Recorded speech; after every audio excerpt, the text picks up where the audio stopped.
Well, so I think you can't really talk about these tariffs without thinking about it through the lens of USMCA, Okay. which is the free trade agreement that Trump negotiated with Canada and Mexico the first time around. Yes.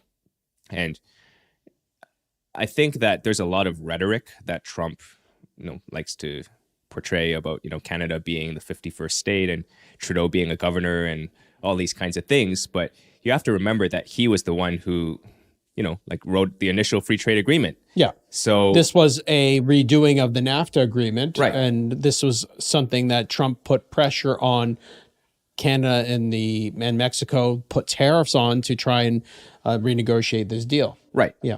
And I think behind all of the bluster, I think what Trump is really after is that he wants to, improve U.S. manufacturing.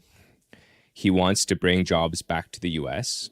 and, and he wants to restore, the balance of trade between some of these countries that maybe you can have your view on whether trade deficits are a good or a bad thing, but that's his objective. Yeah. You can't change the economy overnight. The U.S. is really a service economy. It doesn't make as much goods. It doesn't have the ability. It imports lower cost goods because that benefits its economy. Do U.S. Consumers want to pay more or less for cars? I think they want to pay less. No, and so understanding how these the trade flows work between all of these three countries, the tariffs on no dimension make any sense for the U.S. as a country because, so take cars, for instance. I think the auto industry is going to basically grind to a halt with these tariffs because a lot of cars that are sold in the U.S. are made in Mexico and in Canada. Correct. So now that there's a tariff on Mexican and Canadian cars, the U.S. doesn't have enough capacity to make cars at the same prices that consumers demand. So what's going to happen? Ford talked about this a couple of days ago.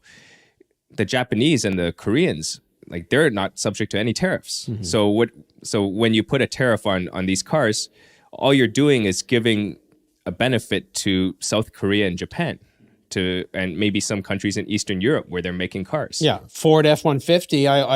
I will just buy a Toyota truck. Right. Right, because the price is going to go up.